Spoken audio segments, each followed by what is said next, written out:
And hello, Hearts of Oak. Thanks so much for joining us once again. And it's wonderful to go. We've had so many AfD politicians, a strong focus on the good things happening in Germany. And I'm delighted to be joined by Kay Gottschalk, who is a member of the Bundestag. Kay, thank you so much for your time today. Thank you for inviting me and having you here. It's great. Lots to discuss, and obviously your handle on X. People can follow you, and you're a co-founder of the AfD. You've been deputy federal spokesman. That's what you are at the moment, and you've been a member of the Bundestag since 2017. So in the 2017 election, 2021, and then the latest one in 2025. So you've been through three of those. Now, I want to learn what has been happening in Germany, the opposition the AfD have faced, your increasing success in the polls, what you stand for, and all of that. But first, I want to ask about you, your background. I understand, and we haven't spoken before, but looking into is in insurance, that you studied economics and law. What made you go from that to actually getting involved in the AfD and actually standing for parliament? Yeah, if you would have asked me that 13 years ago, I would say, "Oh, are you crazy? I would never will be a politician or something like that." No, it happened in December, January 2013 when I get a phone call. Maybe I could help to found a new party. And I think everybody of us, especially also in the financial branch, was very unhappy with the situation. We had the Euro crisis. We had already a crisis with immigrants, illegals here in Germany. And then Luca asked me, maybe I could help to found. And I said, okay, it's a good idea. I will do. And when I helped and I leaded the first a caucus of the party in Hamburg, they said, "Oh, you must become member of the board." And I said, "No, I have a job. So really, I'm so engaged in my job, I won't do that." And finally, I became again deputy. Became deputy in Hamburg. Yeah, then I was a second candidate for the first election in 2013 in Hamburg. Yeah, and so the story started. It's something like a miracle for me, still a miracle, because no, it was never planned. And then I decided in 2017 to do the important step to maybe to join the parliament. And finally it worked. So that's the story. And the reason was I was really not happy anymore with any party here in Germany. That means FDP, CDU, SPD. Nobody really, I think, is facing the aims and the problems of the normal walks of life, the people working each day, the people with a little company here in Germany, the craftsmen here in Germany. And yeah, it was awful. And always they broke treaties. And like the European Treaty, when they said no country will finally finance another one. I think also reasons why Great Britain then made the Brexit. And it was for me a good and logical step by Great Britain. And that happened, that worked, and made me becoming a politician. Yeah, it's a miracle, really. Tell me about what that was like in 2017. I think you got maybe 12% of the vote, 94 members for the first time. But what was that like? I guess the excitement of seeing something you'd worked at for a couple of years Mhm. succeed, but then what did the media actually? What was the media response to that success as well? Yeah, I mean, first of all, since we have started with our story, our increase, our rising party, we was something like one or single thematic party, like they are against Europe and against the euro. Then they said, "Oh, we are populistic party," and then they started to say, "Oh, they are Nazis. They are on the right side, far right side, and all that stuff." So the media always really tried and is trying to blame us, to put us down, something like that. And in 2017, it changed a little bit. They said, "Oh, but it's just a single period, and then they will go, and we will get rid of the party." But also that didn't happen at all. But what was really for us very tough, to learn. So the first period was also for us very hard to learn. We lost a lot of members leaving our party. So it was a learning period. And then everybody was shrinked, and we had problems during the COVID period from 21. And our party, my party, suffered a lot of more than the other parties. We couldn't make meetings, something like that, or a caucus. Even meetings from the board must be done by a video conference and all that. So it was a hard time for us. And finally, but COVID then was a wonder, and the second start, like the migration crisis in 2015, because people recognize that we are defending our constitution, we are defending freedom, we are defending the rights of the people on the streets. And I guess it was something like a difficult situation, but really it opened a big door. And since that time, I think we are accepted by a lot of walks of life here in Germany. Let me know how, whenever Angela Merkel said come," and opened up the doors of Germany and Europe, was that the kind of the initial spark that really helped AfD, because people were, I guess, concerned of mass immigration, and yet the politicians didn't care. And was that the issue that gave AfD your success? I think so. It was something after in 2015, we had a big caucus here in Essen in NRW, and Lucke left the party. And a lot of, I think, a quarter of our members left the party. And a lot of people said, okay, the party will now be something like killed by that. So we are just try to walk on one leg. And I think the second leg we got then was this crisis, because everybody feared and saw that won't work anymore. In Germany, we had already a lot of problems. We have a problem with our pensioners. We have a problem with finance. We have a problem with the euro. We have problems with our economy, all that. And now on that, we became millions of migrants, especially from Syria, from an area it's not touching our culture, very far away from our culture. You can't compare it with people coming from Poland, from Italy, from Russia, or anywhere. So yeah, it was something like a big afterburner to bring us again on track, really. But we had a little bit problems in the forecast by 4.5%, and everybody said, okay, now when Lucke is leaving and a quarter of the members will leave, the party is dead, definitely. And then it was something like a rebirth and pushed us up again. And I think since that, we are on track, really. Download the Getter app right now. It's totally free. It's where I put up exclusively all of my content 24 hours a day. You want to know what Steve Bannon's thinking? Go to Getter. So don't wait. Download the Getter app now. Sign up for free and be part of the movement. It's been exciting. You're doing even better in the polls at the moment. But if I can go back to the election earlier this year, back in, was it May or June? I was looking at some headlines, and there's back in March. So there's a headline in March, and it was German Parliament sits for first time with AfD as second biggest party. And of course, the headline, as we would expect, was far right party doubles its number of seats. Well, Chancellor in waiting Friedrich Merz hopes to form government before Easter. Told by the AfD doubling up to 150 with 21% share of the vote.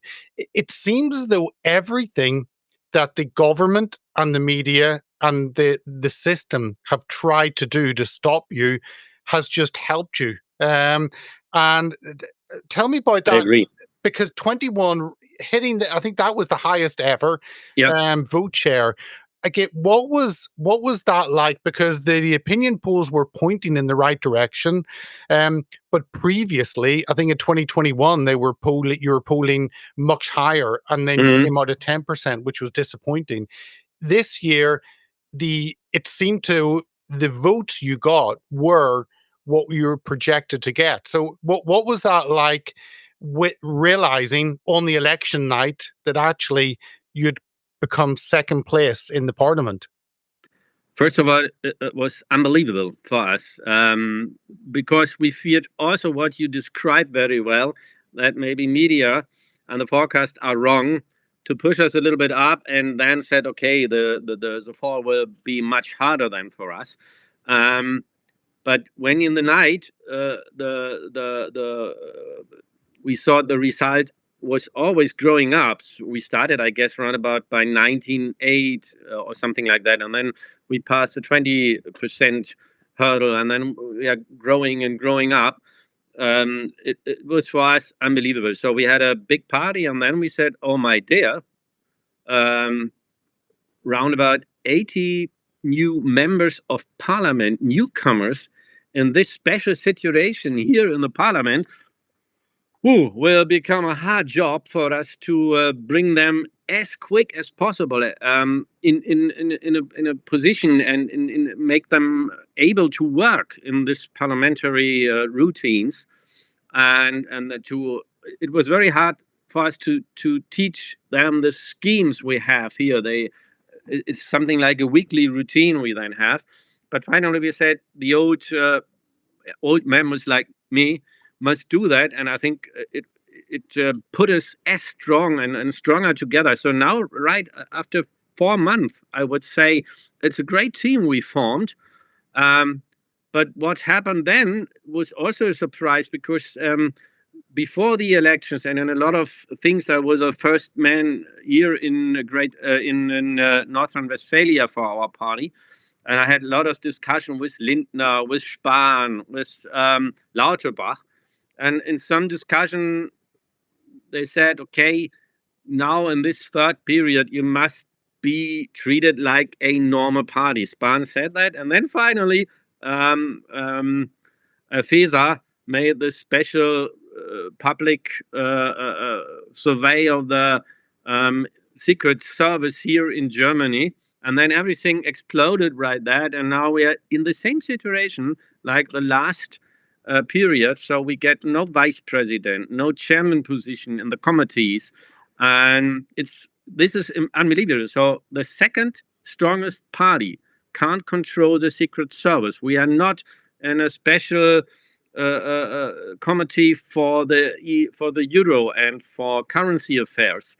And still we don't have any possibility to influence the parliament, because we have no vice president. And even the left party has a vice president. So something changed, but a lot of things are still the same like in the last period. But of course, in that night we celebrated very much. I had a headache in the next morning, and I need much aspirin for a better condition.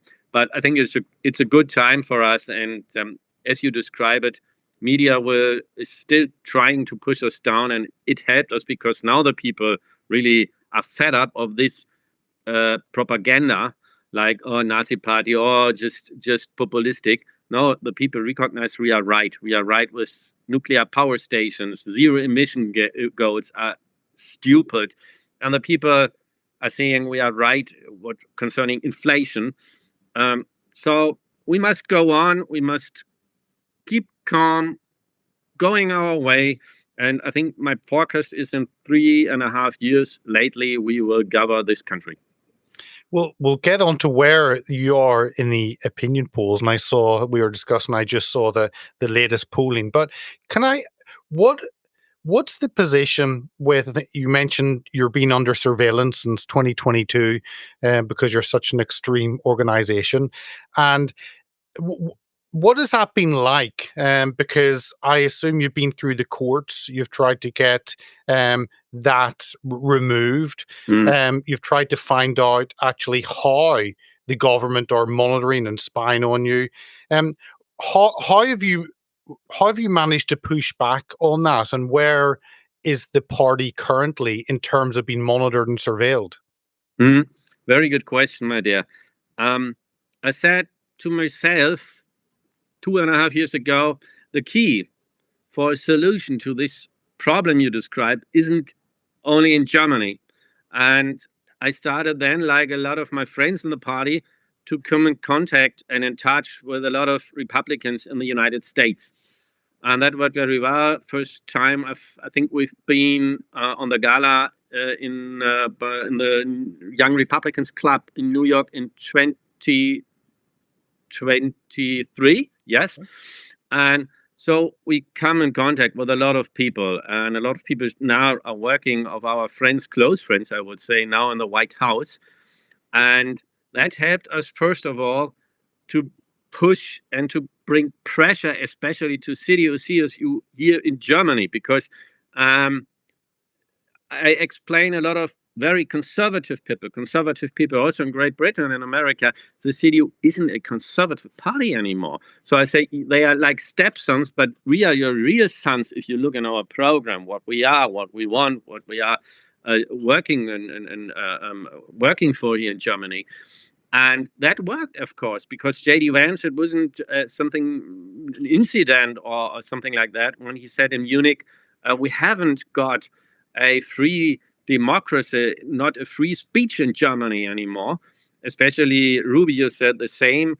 Now, I think yesterday also something was published by the White House that they have sorrow and looking with discussed to Germany what is going on here with opposition parties and the free speech.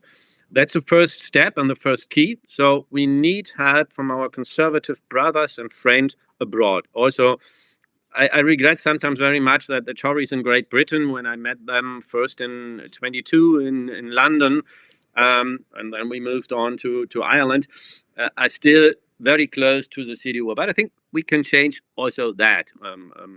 But that's the first thing. And the second thing is we must go through the institutions. We must be defended by good lawyers here. And we are seeking to convince the courts and also the public that our Secret Service, is controlled by it's comparable with the US Department of Interior Affairs. And it's controlled the last years by the SPD, now again by the CDU. And it's not something like you can compare or you find a comparison all over the world that a special secret service is observing the opposition here in Germany. And I think that is growing up by the people here and the public. It's not right. And I think now we are too big, and the CDU must notice if they want conservative policy, they won't realize it with the SPD or the Greens. They need us.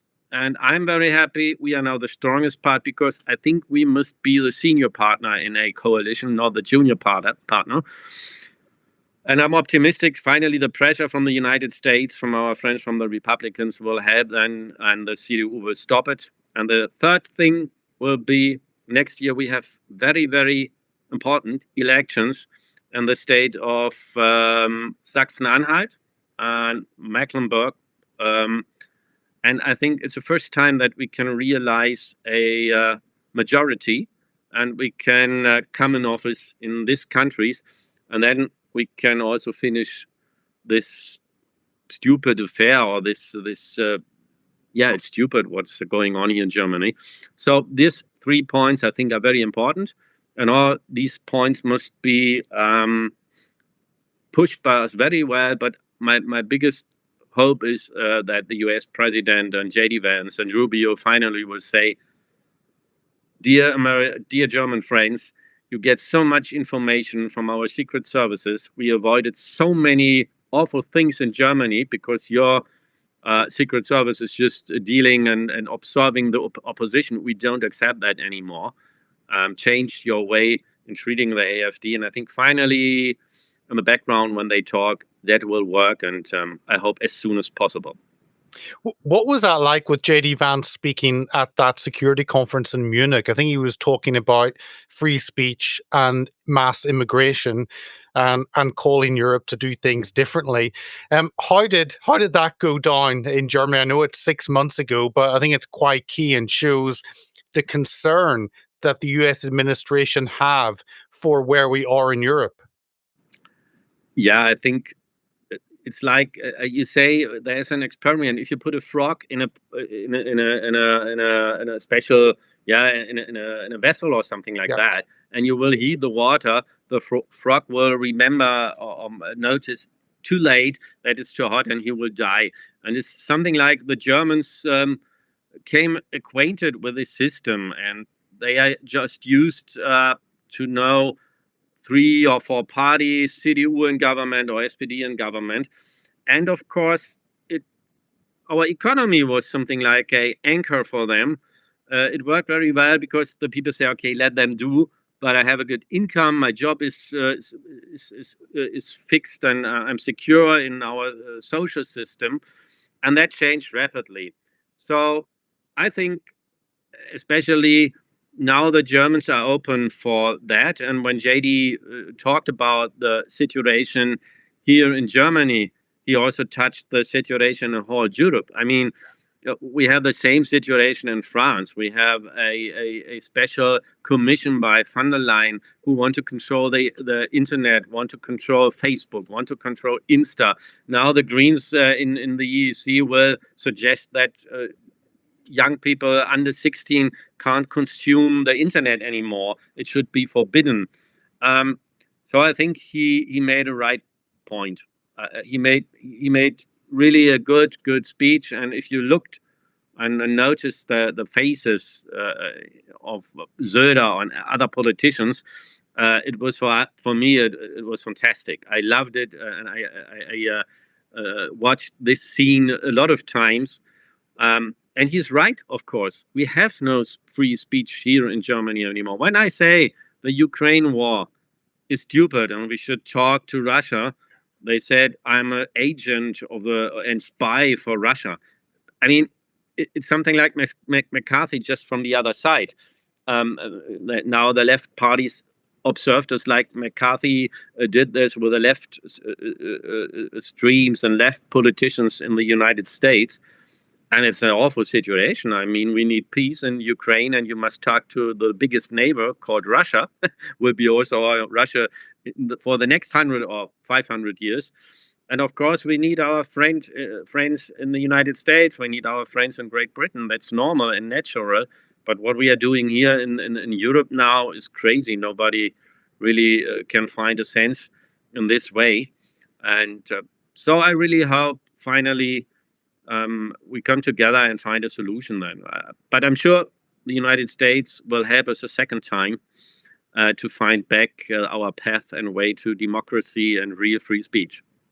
Yes, and it's not just Germany that are suffering this attack on free speech. It's all across Europe with the Digital Services Act. Yeah. And of course, it's the UK with our online safety bill.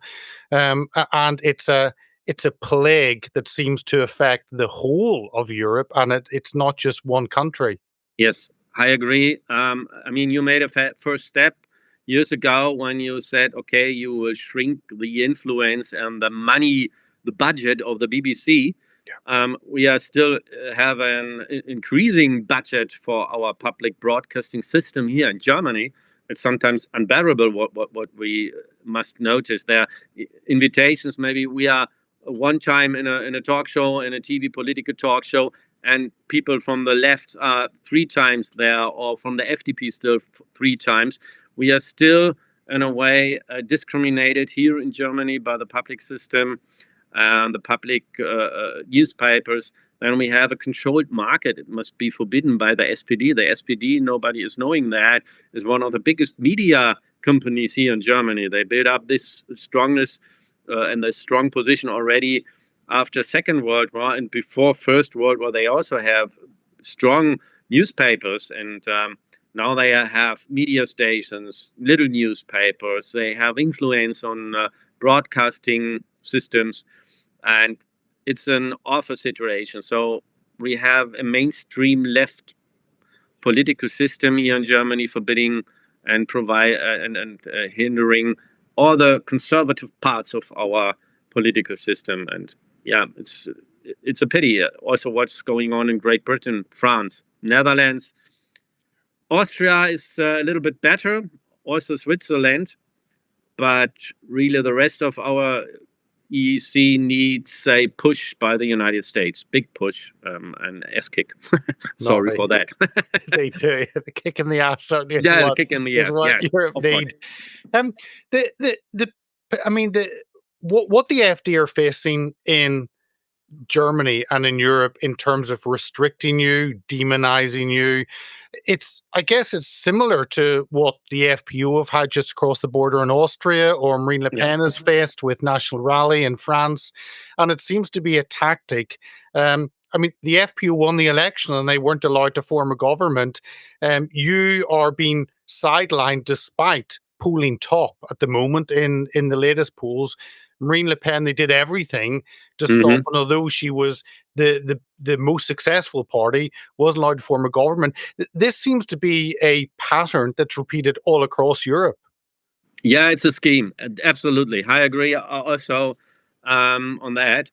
It means something like, I think we must accept that our political system is in a way a shop, and the old parties occupy this shop, and also the jobs, the money, the structure, because there is much money also for parties, for normal members, and the surrounding things like influencers, like NGOs on the left side, like lobby institutions on the right side. So CDU and SPD, they said it's something like the Germany is a victim, and the same happened, of course, in France. If you look to Italy, when the former Christian party failed, I was also surprised what is going on there, and it's something like a criminal structure we have, and yeah, and we now break up. We are breaking this system. We try to change it. We try to bring the people and the nation democracy back, and really that they can say it's our country, not the country of SPD. It was something like ridiculous, but telling the truth, when the SPD was talking about it's our hall where we are in the Reichstag. We have for the spectators of your channels. We are now the second largest party in Germany in the parliament, but we still have our hall where we assembled from the last period, because the SPD, far behind us, is insisting we will stay in our room. It's our room, not the room of the parliament. And now we also take ways through the institutions to the court, because the SPD just said, no, you won't get this room for your 151 members. And they sit there with, I think, 89 or something like that, or just 100, I don't know, and have a big room, big hall where they are assembling. And there are a lot of photos in the newspapers about that, sitting in a room estimated for 90 people, with now 151 members of our group, our party. It's ridiculous what's going on. And really, the SPD chairman said it's our room. So I mean the room of the SPD. So that's, I think, the point, telling everything about the old parties. I think it's them, it belonging to them. It's yours, not the democracy or the country. It's belonging to the SPD and the CDU. And that's, I think, the reason why we see that, and it's the same in Great Britain between Tories and Labour. It's the same in France. It's the same, meanwhile, in Spain, and I think all over Europe in the old systems, and the new ones not. If you look to Poland, if you look to other countries, but we are breaking this system, and I think we are something like a rebirth for democracy. No, absolutely. And the latest polling, the election was only, five months or so ago. You got 21%. The latest polling, we were looking at it as we speak, has you on 26%. Yes. Hugely successful. But of course, in Germany, as in many European countries, it's a coalition that often a single party does not get over 50%. I don't think you've ever, I mean, you go back 50 years, and I don't think any party has got over 50%. Similar to Netherlands, which has all these small parties coming together. I mean, tell us about, polling 26%, but yet it's easy, I guess, for the system to still try and sideline you because it's not 50% majority. That's right. You recognized and analyzed our problem. It's, of course, some discuss it's better in Great Britain. Sometimes the winner, or in the United States, the winner takes it all, something like that. But you have then only two parties. You can discuss about that. But in Germany, it's a problem. You need a partner. But I'm right optimistic about our situation, because I told you before, we will have elections next year in Saxonia. So Saxonia-Anhalt, we have Saxonia-Anhalt, and Lower Saxonia, 3 states. And in Saxon-Anhalt, they have good chances to reach a relative majority. That means our party maybe will have a result of 43%. The FDP, the Greens, won't reach the parliament, and CDU and SPD are not, and left are not strong enough to beat us. So we will have the majority of seats in the parliament. That's one of the first possibilities. That means we are starting to crack the system. And this first step, I promise here also to the spectators, where we will stop the treaty for the public broadcasting system, because one country, one state is enough to block and stop and bring this whole system down. And we will do that for sure. And that's what they fear too, and a lot of people in the broadcasting system. So that's a great chance in the new countries like Saxonia, Lower Saxonia, Brandenburg, Thuringia, and all that. On the greater scale, we have to say what is going on in the federal system. So when we will vote for the next Bundestag, I think there, I still observe that a lot of people in the city who are not agreeing anymore with Merz and other people in the city. And I think a new generation is growing up, not from Merkel, not from Merz, a new generation. And I think they are able to come in touch with us. But first of all, we must be the senior partner. That's for me something like a dogma. Second one, we must really sign red lines that can't be crossed when we will have a coalition on the federal scale or the federal stage. That means, for example, mass migration must be stopped, not the things what are going on here. It's something like a joke when they said, now we are controlling the frontiers or something like that. We need a total change. That means migration. We need bringing and pushing back a lot of people here in Germany who are illegal here, still illegal. They must leave our country. That's the first thing. The second thing is we must stop that the family members can move towards to Germany and can also come. So that means one of the family members is reaching Germany, and then later on he can pull his whole family here to Germany. Must be stopped, of course. Then second thing is we must change completely the euro.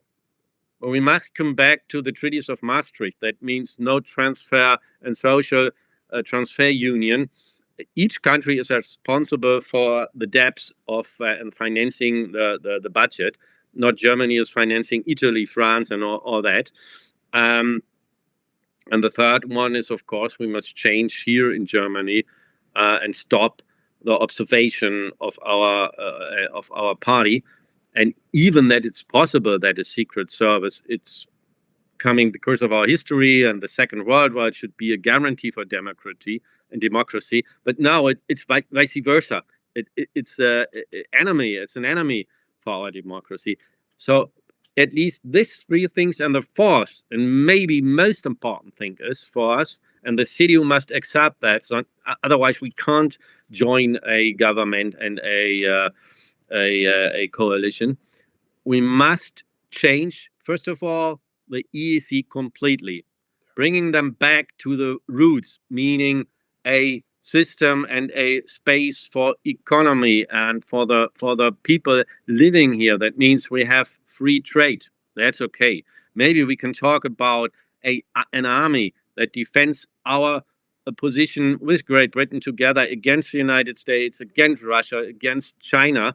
So that means we can be able to do that. A good example is Airbus.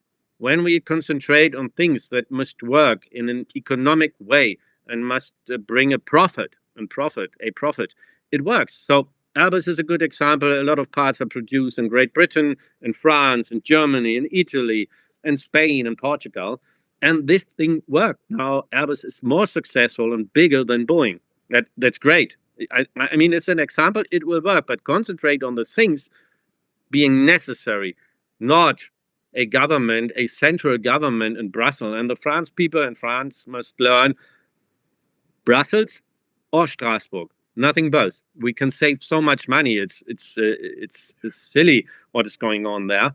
So that is a position for me. And if that won't work, this change of the EEC right now, we must leave and start a new project. Maybe with Great Britain, and we must be the doorkeeper then, that the EEC won't it's not crowding out again like it did during the 1990s and the 2000s years. We must really bring it back to the good sense from the 50s and 60s and 70s, and then it will work. And if the CDU will agree here, this is a red line, it could be able then to come in contact, to come in touch and construct and establish a coalition.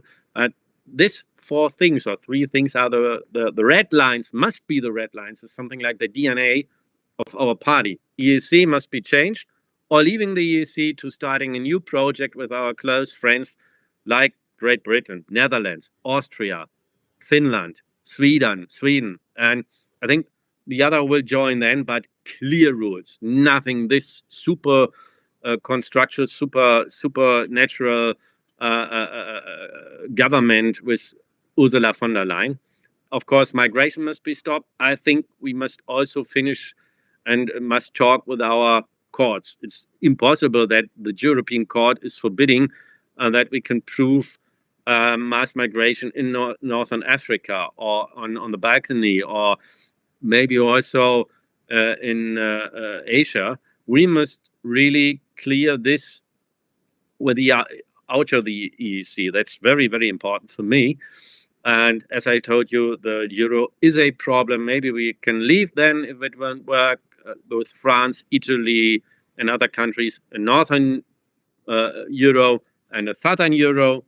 But this, like this situation is right now, I think France with 120 and the national product and Italy 144, it won't work. We have just 70%. So we really try to keep the rules. But the other ones, since the euro is existing, are breaking the rules. That can't work anymore. So these are the principles. And then I'm sure we can construct a good coalition with the CDU-CSU. But of course, the CDU must change, not my party. Yeah, no, exactly. The final thing I want to ask you is in terms of, and it's really interesting to see, I guess, a weaker France under Macron, but then also weaker Germany. I think Olaf was being fairly weak leader. I don't know how Merz will fit in, so it's interesting to see how that moves the European Union project. But I want to ask just finally about the issues that really connect with the voters. We've seen the rise of populist parties across Europe, mass immigration. I think the concern of Islamization in many parts, separate from national identity, and that I think in Britain we're taught now to hate Britain, hate their history. It's probably the same in Germany, and huge concern of children and what they're learning in schools. What, as you obviously you were campaigning this year, knocking on doors, talking to voters, what were the key concerns and the key reasons why AfD is where it is in Germany and parties across Europe are having success? Thank you for that question. Really, sometimes it's something like logical for me. I don't mention it. I regret. Of course, we have a problem with external cultures, external religions, especially as you described. And I could observe that when I was first time in Great Britain already, and it was the same. that my family and the Tories and the Labour Party denied the facts when I was in some parts district. It was in '83 in London, and they had big riots and clashes already in London in '83. And my family took me to Liverpool in a time when Liverpool was really poor, and they had a bad situation with the industrial sector. So really, it's a key point, and the people know from Marine Le Pen, Kickel, and of course your conservative parties, that we must establish a culture, a leading culture. And of course, Europe has a leading culture. So I disagree a little bit when my party in a special conference said, no, we don't need something like a leading culture. Of course we need. We fought and struggled for that what we have, and your dad and your grandfathers fought for that what we had. It wasn't a present or something like a gift. We must fought for that we have a clear border and frontier between church and state.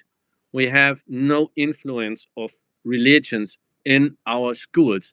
And of course, that was a success of our Christian way, that the church accepted that the government is ruling, that the Constitution of Great Britain, of my country, of France, of the United States is a deciding factor. And that was what is written in the Holy Bible or something like that.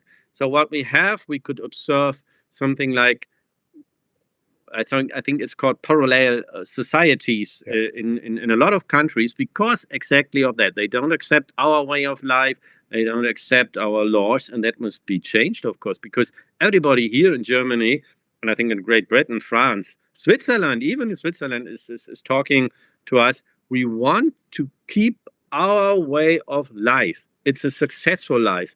And I asked something the migrants, why are you coming to Germany? Will you have civil war like in Syria? Will you have civil wars like in Africa? You are coming here because we are very successful. We've been very successful during the last 40 years. So what should we change? What should Great Britain really change? You are something like the mother of democracy.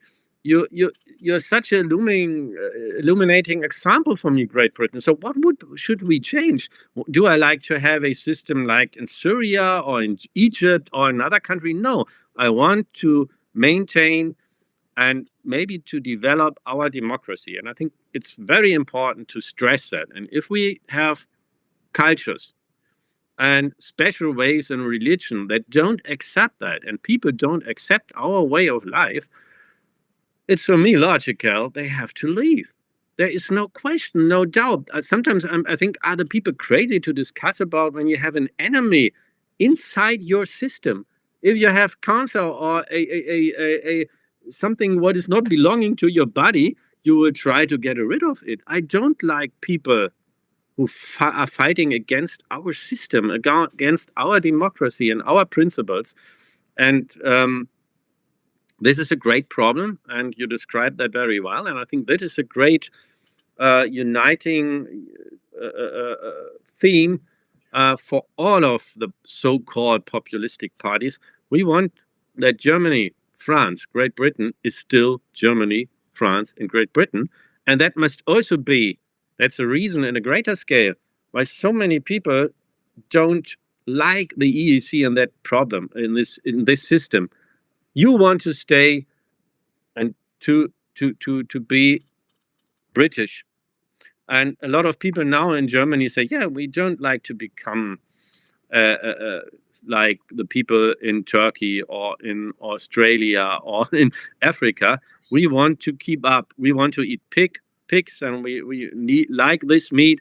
And now in schools, you don't get pig meat anymore. From pigs, it's ridiculous, really. We are living here in Germany, and when I come to Turkey, when I come to another Islamic country, I accept the rules there. I said, okay, I have to get rid of my shoes when I enter a so-called moschee, and so it's normal for me when people come here and want to live here and want to be financed by our system. They accept our rules, and these rules are for me something like a leading culture that we have separation between legislative and the